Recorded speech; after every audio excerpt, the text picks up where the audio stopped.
आप जब तक जिंदा हैं आप गलतियां करेंगे, लेकिन अगर आप चाहते हैं कि आप गलतियां कम करें तो मैं आपको एक रास्ता बताता हूं। बोलो गलतियां। आप जानते हो जो मैं जानबूझकर करूं वो गलती नहीं है, वो निर्णय है। कितने लोगों ने एक कहावत सुनी है, एक चीज बार बार करना गलती नहीं पर निर्णय है। मुझे पता है कि अगर मैं इस भाई से ऐसे बात करूंगा वो भड़केगा, फिर भी मैं करता हूं। यह गलती नहीं है, यह निर्णय है कि मैं आपको फ्रस्ट्रेट करना चाहता हूं। तो कई बार क्या होता है कि हम समझ नहीं पाते हैं कि क्यों सेम सेम बातें।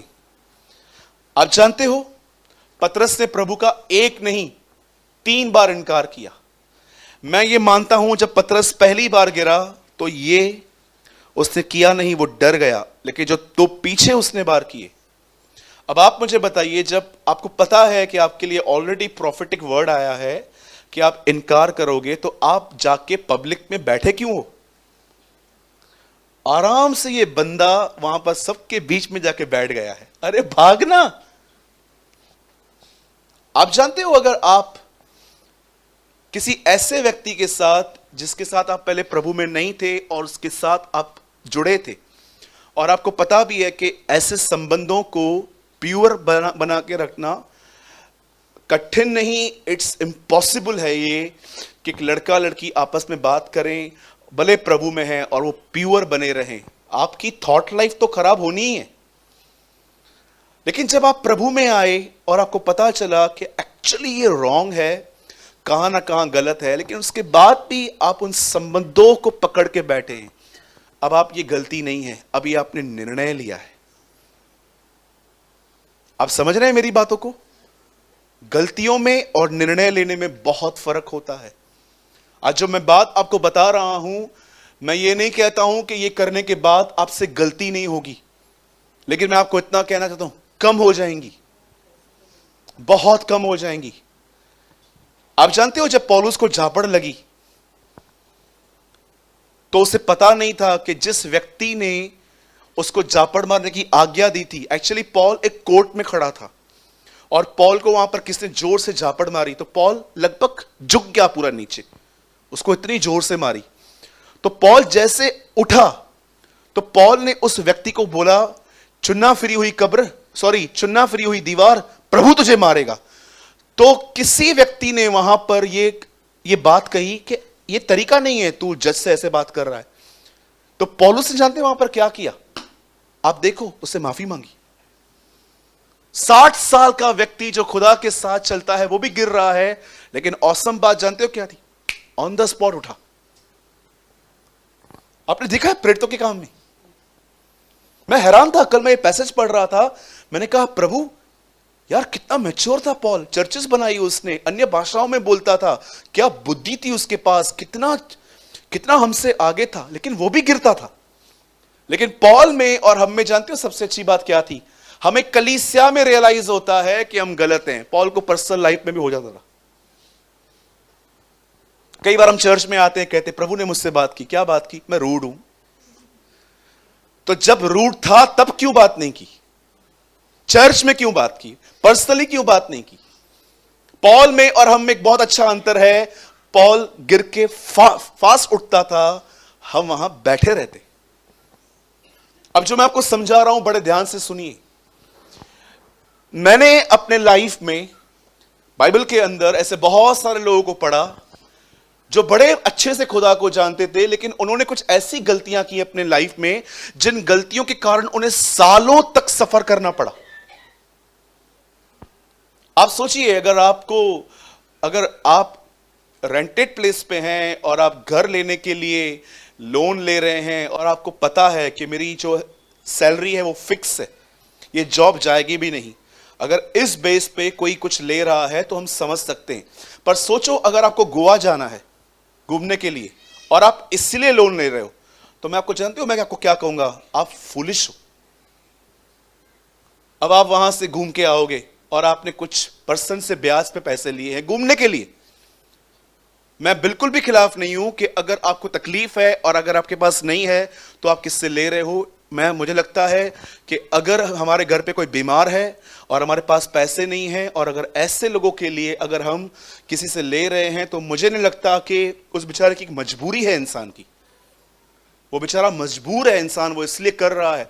पर सोचिए अगर घूमने फिरने के लिए कोई लोन ले रहा है, आप मुझे बताइए जब आप वापस आएंगे 1 लाख रुपए आपने लिया था, अब ये 1 लाख रुपए आपको 2 साल तक चुकाना है, आपको लगता है ये बुद्धिमानी है?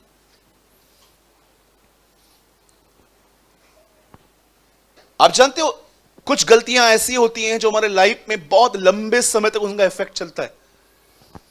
इब्राहिम के साथ यही हुआ। इब्राहिम ने सारा के कहने पर एक औरत से बच्चा उत्पन्न किया। आप जानते रहेंगे बाइबल मुकद्दस कहती है सारा बांझ थी।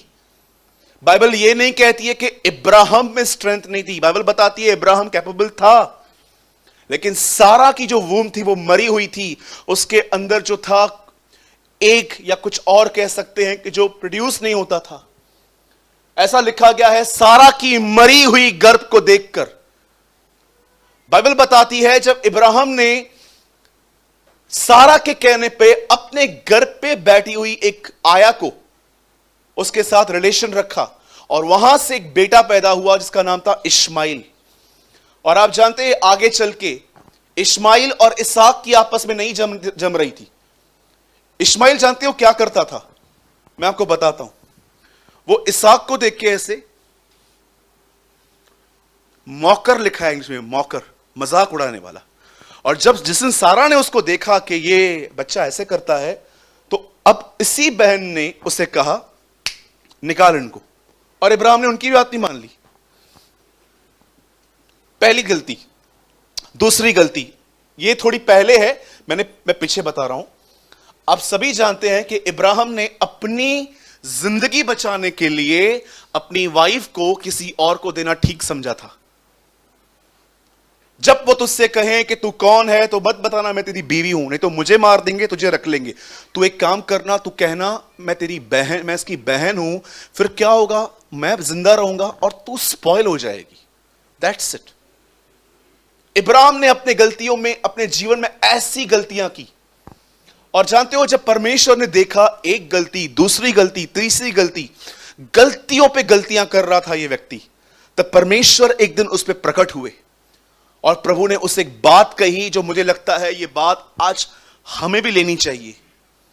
तब परमेश्वर उसे आकर कहता है इब्राहिम, मैं तेरा वही खुदा हूं जो तुझ पे प्रकट हुआ था, मेरी उपस्थिति में चल और सिद्ध होता जा। आइए मैं आपके सामने वर्ड कोट कर देता हूं। मैं चाहता हूं आप ये वर्ड है ना हम कन्फेस करें और हम इसे यहां से ले जाएं। उत्पत्ति 17 का 1 वचन देखिए, इसे प्रोजेक्टर की तरफ देखिए, यहां क्या लिखा है। जब इब्राहिम 99 वर्ष का हो गया तब यहोवा ने उसको दर्शन देकर कहा, मैं सर्वशक्तिमान परमेश्वर हूं, मेरी उपस्थिति में चल सिद्ध हो जा। परमेश्वर उसके पास ये वर्ड तब लेके आता है जब वो अपने लाइफ में बहुत गलतियां कर चुका था। और जानते हो उसकी बहुत सारी गलतियां किस वजह से हुई थी? वो इसीलिए हुई क्योंकि उसने अपने जीवन में परमेश्वर से ज्यादा अपनी समझ के अनुसार निर्णय लेना और लोगों की सुन के निर्णय लेना। आप जानते हो ये डिसीवफुल है। मैं कई बार लोगों को कहता हूं, मैं आपको जब मुझसे सलाह लेने के लिए आते हैं ना, मैं उनको बोलता हूं मैं सलाह देता हूं लेकिन ये मेरा फाइनल वर्ड नहीं है। मेरी सलाह को लो, खुदा के सामने जाओ, भाई प्रेमानी ऐसे बोल रहे हैं, प्रभु फाइनल वर्ड तो आपका है, और अगर आपको पीस फील हो रहा है आगे बढ़ो, अदरवाइज ब्रदर थ्रो इट, चाहे वो किसी की भी है। कोई भी व्यक्ति आपके लाइफ में डिसाइड नहीं करना चाहिए कि आप क्या करोगे। आप किसी से सलाह लो, डिसीजन आपका होना चाहिए। आप समझ रहे हैं? इवन मैं आपको भी कहना चाहता हूं, अगर आपने लोगों को निर्णय देना स्टार्ट किए ना, तो मैं आपको बताना चाहता हूं आप खुदा से दूर हो जाओगे, क्योंकि परमेश्वर कहेगा मैं बैठा हूं और तू मेरे सिंहासन पे क्यों बैठा है? मैंने कई लोगों को देखा है डायरेक्ट निर्णय देते हैं, इधर नौकरी कर, इधर रिश्ता कर, इधर ये कर, इधर वो कर। अरे आप और मैं कौन है? अब क्या हम इतने सिद्ध हो गए हैं कि अब हम दूसरों के जीवन को डायरेक्टली डायरेक्शन दे सके? मैं आप में से हर एक को कहना चाहता हूं, लोगों को उनकी मंजिल तक पहुंचाना बंद कर दें, मात्र उन्हें एक गाइड की तरह। कभी कभी कुछ दुकानें बहुत अंदर होती हैं तो बाहर एरो लगा हुआ रहता है, जेरोक्स की दुकान इस तरफ, वो आपको छोड़ते नहीं है, वो आपको मात्र दिखाते हैं कि इस तरफ जाओ आपको दुकान मिल जाएगी। कभी भी किसी को सब कुछ मत बताओ। याद रखिए, लोग बड़े स्वार्थी हैं इन दिनों में। सक्सेस हुए तो आएंगे वापस, फेल हुए तो जरूर आएंगे।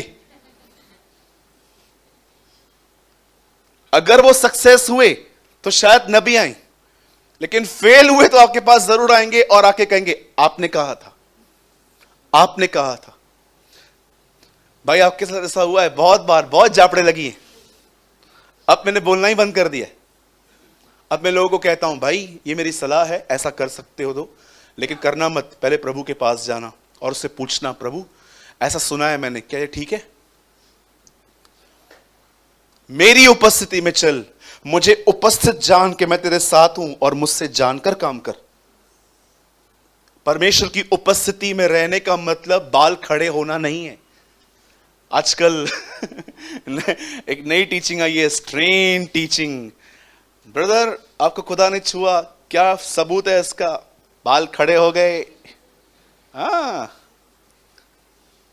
आपको प्रभु ने छुआ, क्या हुआ? गिर गया, गिर गया। अरे स्वभाव में गिर, स्वभाव में तो वैसे ही खड़ा है तू। आप जानते हो जब परमेश्वर छूता है तो क्या होता है? वो जगह जहां पर आप खुद को बदलने के लिए स्ट्रगल कर रहे थे, आप वहां पर चुटकियों में बदल जाते हो। When the Lord touch you, जब परमेश्वर छूता है तो याद रखिएगा, वो जगह जहां पर आप स्ट्रगल कर रहे थे बदलने के लिए, खुदा आपको चुटकियों में बदल देगा। यही तो मिरेकल है। जो काम व्यवस्था न कर पाई, अब उसे परमेश्वर ने किया। क्या काम नहीं कर पाई? व्यवस्था एक आदमी को सीधा नहीं कर पाई। पौलुस कहता है, देखो अब उसे परमेश्वर ने कर दिया। व्यवस्था एक आदमी में शुद्ध मन पैदा नहीं कर पाई, लेकिन पौलुस कहता है 8:2 रोमियो में, देखो जीवन की आत्मा ने मुझे मसीह में पाप और मृत्यु की व्यवस्था से स्वतंत्र कर दिया। आप बहुत लोग बाहर मिरेकल देखते हो, खुदा से कहो, खुदा मुझे अपने इनसाइड मिरेकल दिखा। वो चीजें जो इसमें मैं खुद को नहीं बदल पा रहा, मेरे अंदर बदल। याद रखिए, पुरानी वाचा बाहर है, नई वाचा अंदर है। आमीन। परमेश्वर की उपस्थिति में रहने का मतलब होता है हर बात को परमेश्वर को उपस्थित जान के करना। अगर आप परिवार के साथ बैठे हैं हॉल में और आप टीवी देख रहे हैं, ठीक है, और अचानक टीवी में एक गलत सीन आता है, आप देख सकते? एटलीस्ट हमारे पेरेंट्स शायद यहां वहां देखे, अपन देखेंगे? क्या करना पड़ेगा? उठो, पानी पी के वापस आओ। किया है ना हमने? कितने लोगों ने किया है ये? मैंने बहुत बार किया है। कोई गलत सीन आया, उठ जाओ, पानी पी के वापस आओ। हम अपने पेरेंट्स की उपस्थिति में ये सब नहीं कर सकते ना? क्या इस तरह हम खुदा की हुजूरी में जीते? एक बहन आपके पास बैठी और उसने यहां वहां की बातें चालू की, आपने क्या किया? आप चुप रहे बिकॉज लॉर्ड इज हियर? क्या आपने आप भी शुरू हो गए, मिले सुर मेरा तुम्हारा तो सुर बने हमारा, मेरी सांस ऐसी मेरी बहू ऐसी। ये सीरियल्स ने ना, सच्ची बोलता हूं, घर तबाह किए हैं आज। नेटफ्लिक्स, पता नहीं क्या क्या आ गया आजकल। नेटफ्लिक्स और क्या है, प्राइम, प्राइम। हाँ, सास भी कभी बहू थी। हाँ वही, सास बहू साजिश। पहले चलता था वो, सास भी कभी बहू थी, ससुरा भी कभी दामाद था, पता नहीं क्या चलता था। कहानी तेरी है, तू देख, हम क्यों देखे? हमारी खुद की कहानी नहीं है क्या तेरी देखे? सच्ची बोलता हूं, इन सबको बंद करो। टीवी ने, मतलब आई एम सो सॉरी ये वर्ड, बाइबल बताती है जो प्रभु की तरफ देखते हैं उनका मुंह ज्योति चमकता है। मुझे लगता है जो टीवी की तरफ देखते हैं उनका मुंह काला होता है। मैंने एक कोट लिखा उस दिन अपने नोटबुक में, जो प्रभु की ओर देखते हैं उनकी हमेशा उनके फेस चमकते हैं, लेकिन जो टीवी की तरफ देखते हैं वो काले रहते हैं। अब किसको काला देख के ये मत कहना आप बहुत टीवी देखते हो, ये अलग है भाई, ऐसे तो मैं भी काला हूं।